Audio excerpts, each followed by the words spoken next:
Thank you so much. It's a real pleasure to be here and to be part of this very distinguished conference. This is I think this is my fourth visit to Dubai. I always remember my first visit. I came from the airport in a taxi. He was taking me to my hotel, and we couldn't find my hotel, and we went around and around. This was maybe 2006. We went around and around and around the block, and finally we found it. And the taxi driver said to me, "You know, I'm certain that hotel was not there a month ago," which I thought was the most Dubai statement ever. Anyway, it's good to be back. What I thought I would talk a little bit about was how the challenges facing governments are changing in the modern world. You know, if you think about the way that we construct government institutions throughout the world, they're based on, those institutions were all based on models that came from the 19th century, in some cases even the 18th century.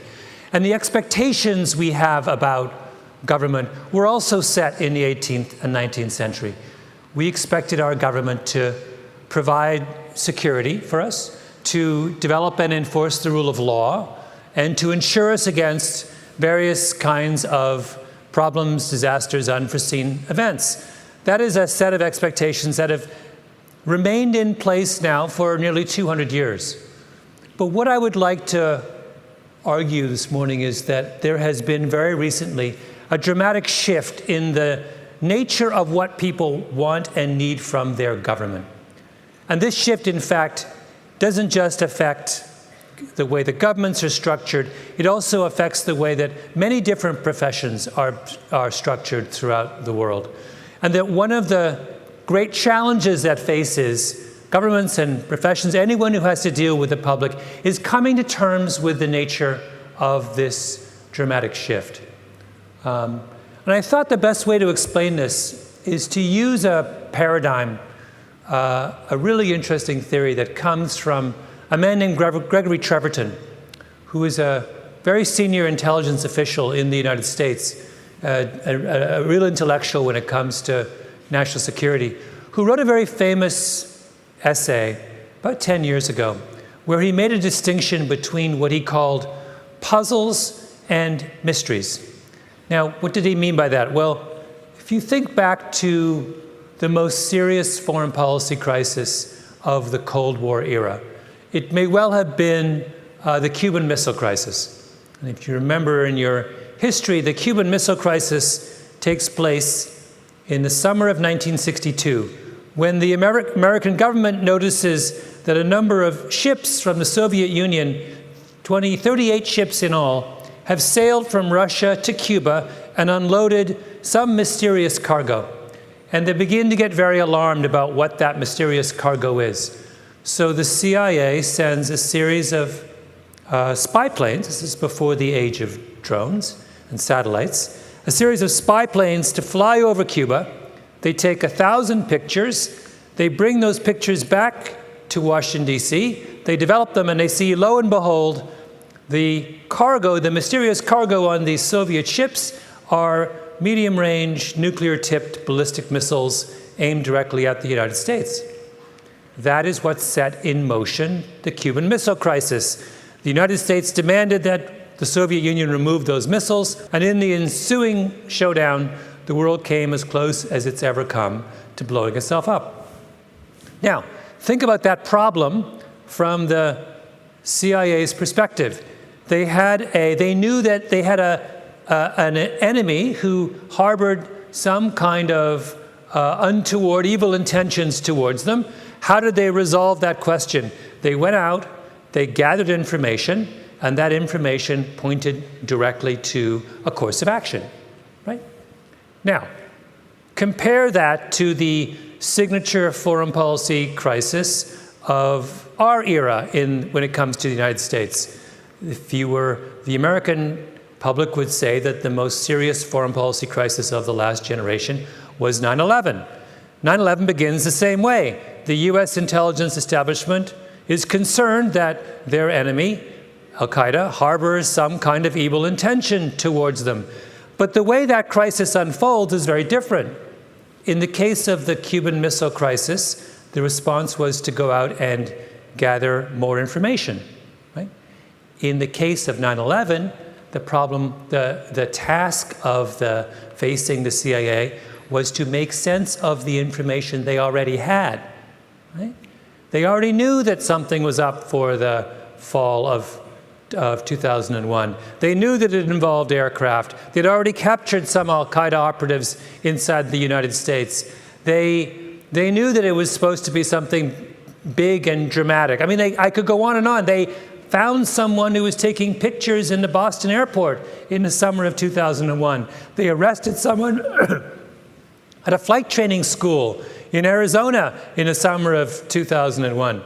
In the case of 9/11, the problem facing the United States was not in gathering information to point to a conclusion, but in making sense of the information they already had. Now, we lump those two foreign policy crises together, and we treat them both as examples of the same kind of problem, but they could not be more different. And what Gregory Treverton would say is that the Cuban Missile Crisis was a puzzle. And a puzzle is a problem caused by a lack of information. Right? To the contrary, 9/11 is what he would call a mystery. And a mystery is a problem caused by too much information. The challenge when it comes to a mystery is how to sort through the mound of data in front of you and figure out what it means. Now, this is, Treverton argues, an extremely important distinction for a number of reasons. The first reason is that you have to know the kind of problem that you're facing if you want to solve it. If you're facing a puzzle, the path to a solution is very different than if you're facing a mystery. You go about solving those problems in fundamentally different ways. But more than that, he says, the reason this distinction is so critical is that most of the institutions that we have built in the modern world coming out of the 19th century to solve our problems are built on the assumption that the problems we face are puzzles. That the task of institutions is to gather information in order to solve problems. But Treverton says the problem with that is that that's not true anymore. That the nature of the problems that we face are now overwhelmingly mysteries. They are problems not of a lack of information, but of too much information. Right? In other words, we have institutions that are not suited to the type of challenges that we face. Now, I said earlier that I think this is a transition that is affecting all aspects of modern life. And you can pick almost any profession, and you can see how they are grappling, struggling to deal with this transition from a puzzle to a mystery. Let me give you an example from medicine. I think, in fact, that the world of medicine is one of the areas that has had to deal with this transition most acutely. A generation ago, if you were a middle-aged man complaining of pain in your hips and spine and blood in your urine, you would go to your urologist. The urologist would give you a rectal exam. If he found a lump on your prostate, he would say, you have prostate cancer, we're taking it out. That is medicine as puzzle solving. You present with a problem, you gather information, there's a clear course of action. Right? Now that's not the way we work. That's not the way that particular problem unfolds. Now, if you are a middle-aged man, we encourage you to go to your doctor and get what's called a PSA test, which is a blood test that measures the presence of an antigen in your blood associated with an enlarged prostate. If your PSA test is elevated, the doctor says we should look more closely. They'll do an ultrasound. If the ultrasound is problematic, they'll do a biopsy. They will take a little sliver of your prostate. If they see some kind of unusual cell growth, they will recommend a course of action, whether it's radiation, chemotherapy, surgery, or doing nothing. Now, that is a profoundly different way of solving the problem. And it requires a very different set of skills on the part of the doctor who's involved. In fact, there is almost nothing in common between those two ways of treating the disease. Let me explain. The PSA, forgive me, I'm going to go on a little 10-minute detour here about prostate cancer, which is, I know, a bit much for first thing in the morning, but bear with me because I think it's important to understand this transition if we are to understand the much more important question of how the responsibilities of governments are shifting in the modern era. So the PSA test that we give to middle-aged men is on a scale of 0 to as high as you want to go. 0 is normal, and the higher your score is, the more abnormal we think your prostate might be. We have decided that the cutoff point for when we think there's a problem is a score of 4. Now, why did we choose 4 as the cutoff for when we think there's a problem? There's no real reason. It's just a matter of judgment. In our judgment, in the judgment of many doctors, 4 is when things start to get problematic. Is it the case that if you lowered that number, you would find more cancer? Yes. There is probably as much cancer at a cutoff point of 3 as there is at 4. It's a matter of judgment, right? All right, when we say cancer, what do we mean? Well, normally when you have a tumor, and you're going to biopsy that tumor, what you do is you just take some cells from the tumor and you see whether they are cancerous, right? But with an enlarged prostate, there is no tumor. It's just that the prostate is in some early stages of transition. So what we do is and forgive me, I'm getting into the details here, but if you're a man, your prostate is the size of a golf ball. It's big. What we do is we divide it up into 6 areas. We take a slice from each area. Why do we take 6 slices? No particular reason. It's just we figure 6 is a good number. If we take 12 slices, would we find more cancer? Yes, we would. So why don't we lower the cutoff point to, say, 2 and do 12 slices instead of 6? We'd find more cancer, wouldn't we? Right? Well, now it gets tricky again. What do we mean by cancer? There's 3 kinds of cancer. Category 1 is cancer that moves so slowly that if you ignored it, you would die of something else first. Right? Category 2 is cancer that moves so fast that nothing you can do is going to save your life. Category 3 is cancer that moves at a medium pace, and if you get there in time and stop it, you'll live. All right? Now, screening for prostate cancer makes no difference in Category 1. You weren't going to die of prostate cancer. It makes no difference in Category 2. You're dead anyway. And in fact, in both those cases, it can be worse than doing nothing at all to intervene. The only area, a kind of cancer where it makes sense to do something is Category 3, the kind of cancer that moves at a medium pace, and if you catch it in time, you can save your life. Okay, so here's the crucial question facing the physician. What is the ratio of type 1 and type 2 cancer to type 3? The answer is almost all prostate cancer is 1 and 2. Almost all cancer is a kind of cancer for which almost all prostate cancer is a kind of cancer in which intervening makes no sense. Right? Now do you understand how hard the task of the doctor is? In the old model, the physician had an operational role. In the old model, the physician was a collector of information. He simply gathered some data and acted, right? It was really simple. Now the doctor has to be an analyst of information. He has all of this really confusing information about his patient, and he has to decide, what am I going to do? Am I going to use 4 as the cutoff point or something else? Am I going to take 6 slices or 12? How do I decide whether my patient is 1, 2, or 3? How do I make sense of all the various risks and benefits of all the different methods of treatment I have? Drugs, radiation treatment, surgery, doing nothing?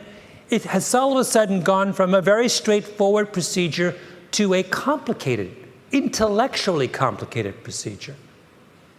More than that, in the old paradigm, the doctor played an operational role. His job was to find out whether your prostate needed to be removed and remove it. Today, the doctor plays a social role.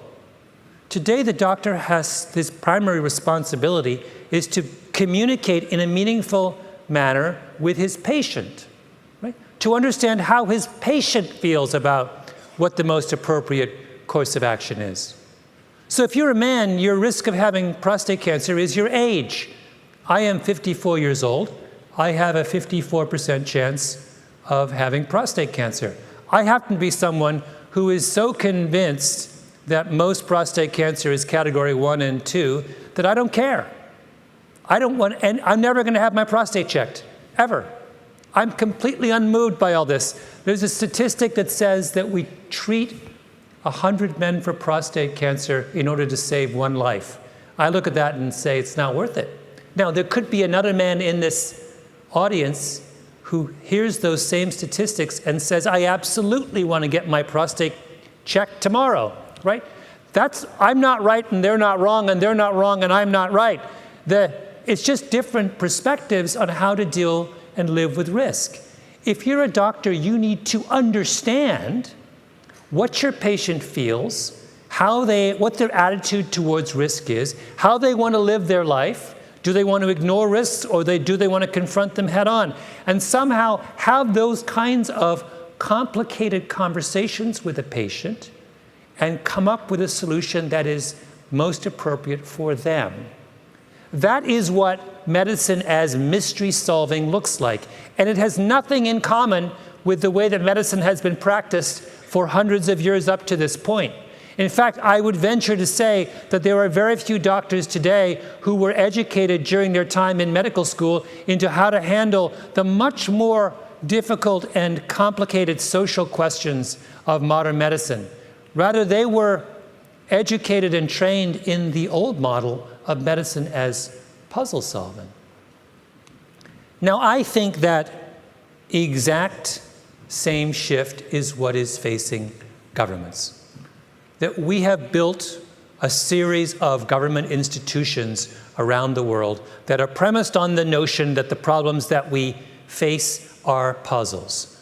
That governments play an operational role and the government's job is to collect information and dispense resources accordingly. But that is not the nature of the world we live in anymore. Let me give you a couple of examples. For example, think about education. It's pretty well accepted that one of the most important responsibilities of governments in the modern world is to provide a quality public education for their citizens. There is probably no more important responsibility when it comes to preparing a modern economy to succeed, right, than having a well-educated population. So how do you ensure that your education system is of the highest possible quality? Well, after several generations of research, we've come to a much better understanding of this. We used to think that it was simply a matter of spending enough money on education or making classes small enough or building schools. Now we understand more and more that the most critical person in the whole education equation is the teacher. Good teachers make an enormous difference in how good an educational system is. To give you an example of this, a teacher in the 80th percentile will teach your child a year and a half's material in 1 year. A teacher in the 20th percentile will teach your child half a year's material in 1 year. That is a difference of a full year of learning in 1 year between a very good teacher and a mediocre teacher. That is enormous. That is astronomically large. Right? And what that says is the primary responsibility of a government in the modern age is to figure out a way to maximize the quality of teachers in the classroom. Right? Now, how do we do that? Well, in the past generation or so, there has been a whole move throughout the world to what's called value-added metrics. Value-added metrics simply say what we do with a teacher is, at the beginning of every school year, we measure the performance of the children in that classroom. Say we give them all a reading test, and we see where they fall. Are they in the 60th percentile as a group? And then at the end of the year, we measure them again. And if they now fall in the 50th percentile as a group, we see that that teacher has had a -10 effect on the class, has moved them back 10 percentile points. If they now fall in the 70th percentile, we say that teacher is a +10 and is the kind of teacher who can move our students ahead. I grossly simplified how that works, but that describes how we are around the world measuring the quality of teachers increasingly. And if you look in various countries that have adopted value-added metrics, you can say they have become increasingly important. We're using them to drive hiring decisions, firing decisions, to decide how much to pay people, whether to promote people. Parents are using those measures to decide what schools they want to go to or what teachers they want for their children. They have become extremely important. Right? They have defined what people think of as the responsibility of government in the educational world. Now, what have we learned very recently, though, about value-added metrics? Well, we've learned that the problem is a good deal more complicated. So, for example, what we've discovered is that value-added metrics are incredibly variable. So for example, there are all kinds of different ways, different algorithms that can be used to measure a teacher's value-added score. They all have they're based on the same idea, but they have subtle differences. What happens if I use a different algorithm to try and measure a teacher's quality? What happens is you see that a teacher will go from being ranked as one of the best to ranked as mediocre. Right? Incredible movement. What happens if I measure a teacher in different subjects? So I want to know how good a mathematics teacher is at teaching mathematics. So I measure them in their calculus class, and I get a score for them. What happens if I measure them in their algebra class? Will those two scores correspond? The answer is they won't. A teacher can be seen as a brilliant teacher of algebra, but a terrible teacher of calculus. Most important, what happens if I measure a teacher's quality over different years? Right? What if I compare my score as a teacher this year with my score as a teacher last year? What I discover is there are huge swings from year to year. A teacher who can be seen as superb in one year can have a terrible score the next year. Now, any kind of measure that's trying to assess the quality of performance that's that variable is a problem. It's highly problematic, right? How do you have any faith in that? So what's the reason for that high variability? The reason is that good teaching, we now understand, is about an interaction between a teacher and a student, right? You can't take the student out of the equation. That students are responding to a certain kind of teacher teaching a certain kind of subject in a certain kind of situation.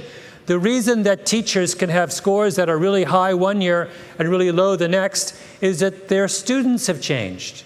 And one teacher can be fantastic at teaching a room full of very, very capable students from well-educated backgrounds and be very poor at teaching a classroom of students who are not that capable from poor backgrounds, and vice versa.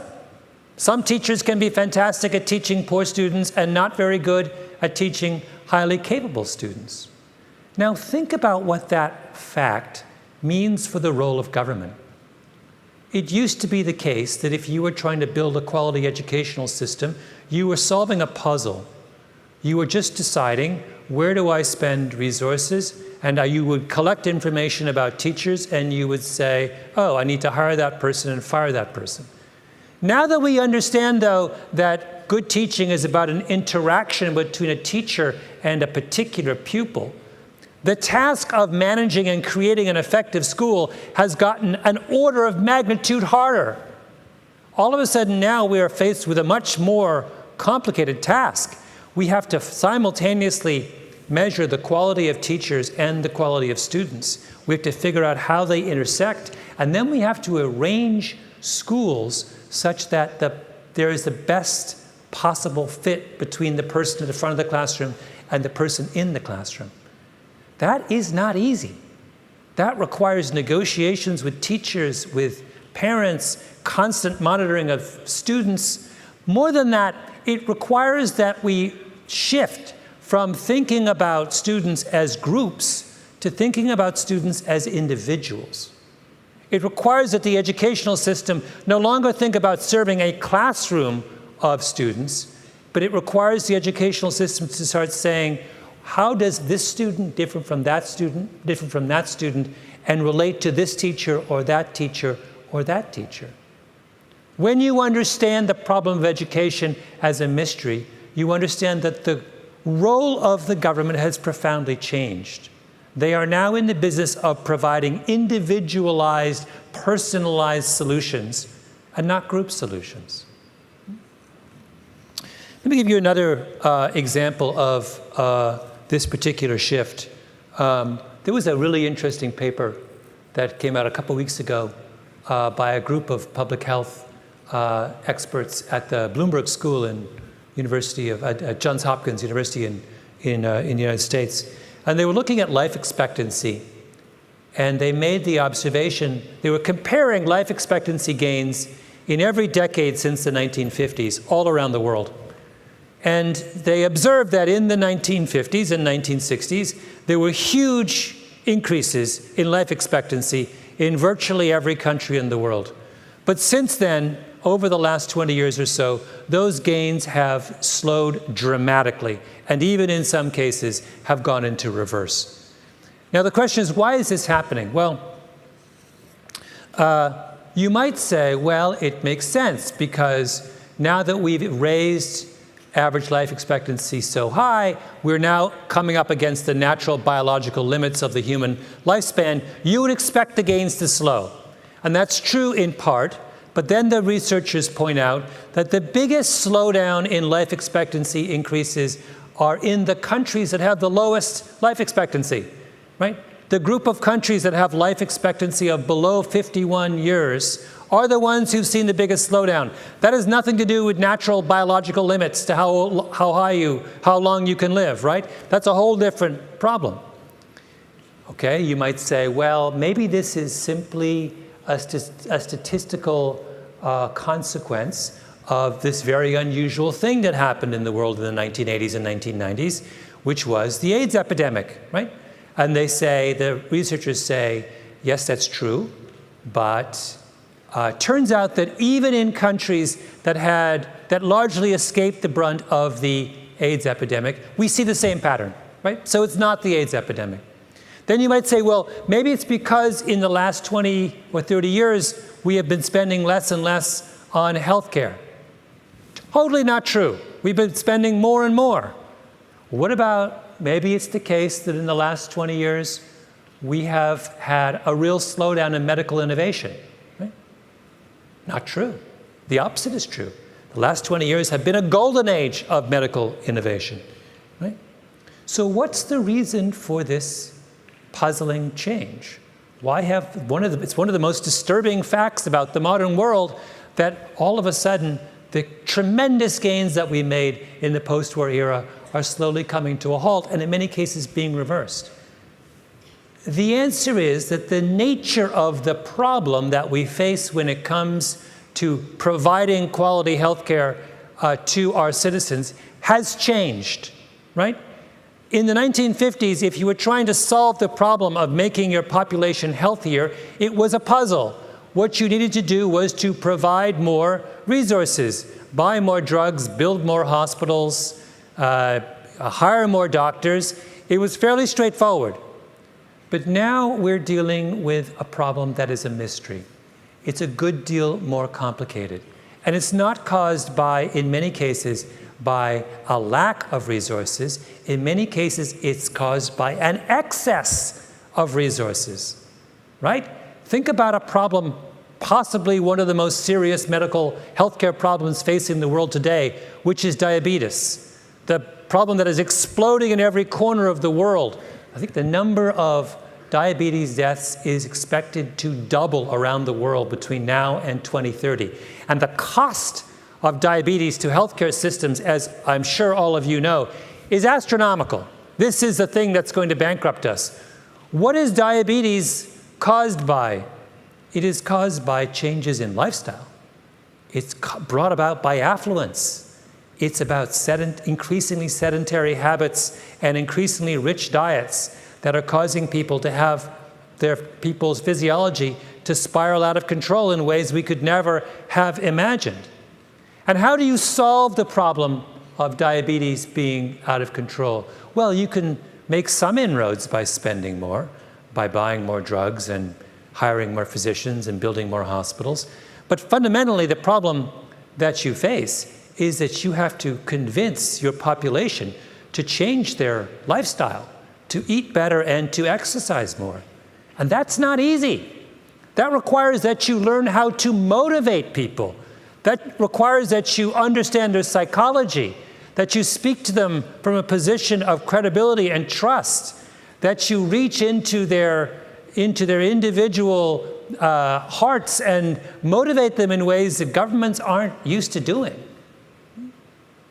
Tackling modern healthcare problems requires that governments behave in ways that they have never behaved before and learn to speak to people in a way they've never had to speak to them before. One last example.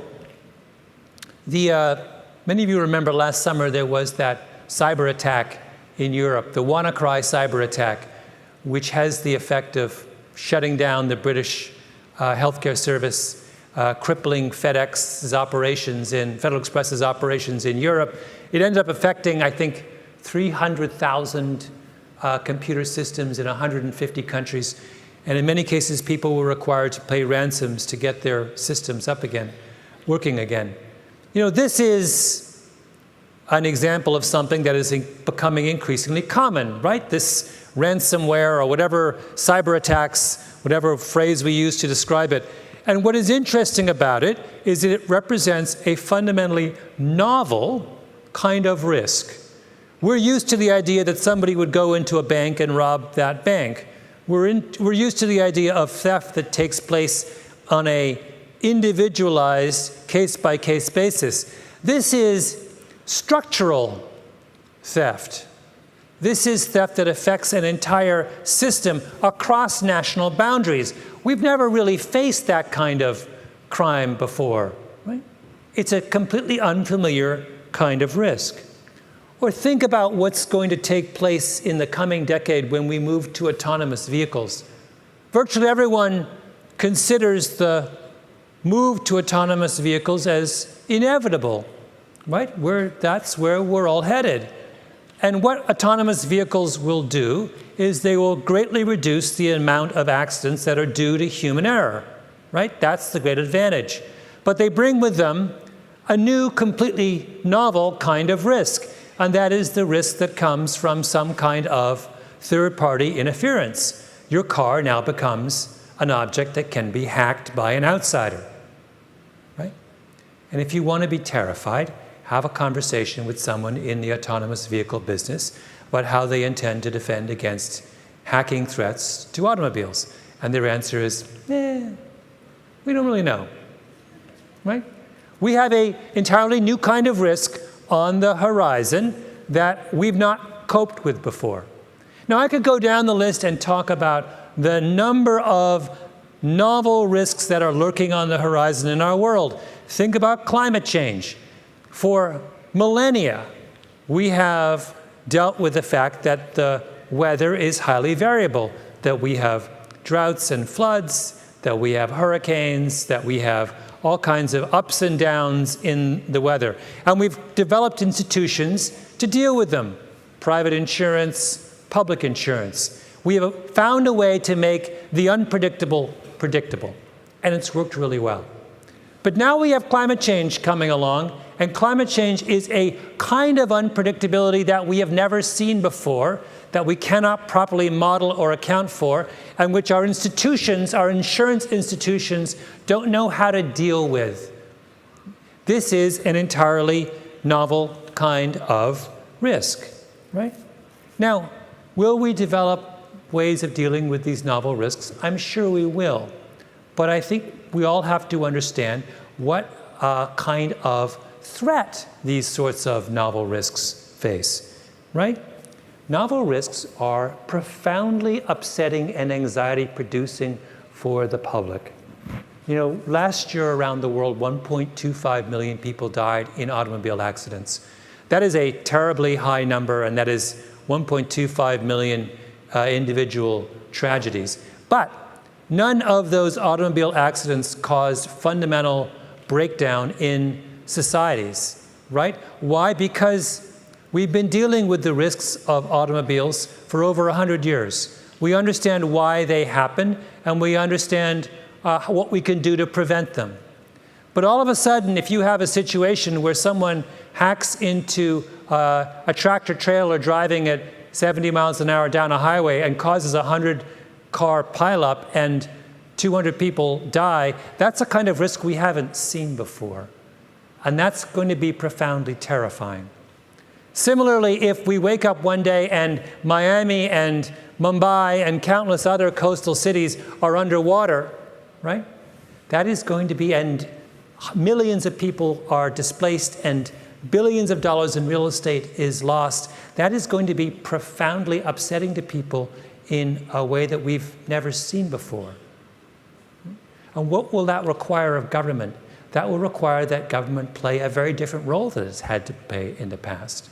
Government's going to have to learn how to reassure people in a time of unusual anxiety, but how to reach out and to calm their fears and to convince them that our institutions are good enough to get us through this period, and to treat them and to think about them from a psychological perspective and not just as a recipient of resources or some kind of institutional mechanism. That is going to be really hard. Right? You know, we sometimes fall into the trap of thinking that as we move into an increasingly technologically sophisticated world, that all of this new data and algorithms and tools that are at our disposal are going to make the job of managing governments easier. And I think that is a mistake.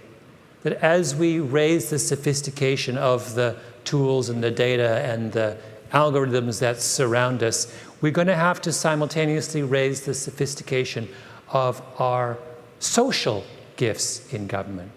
Governments are going to have to learn how to treat people as individuals.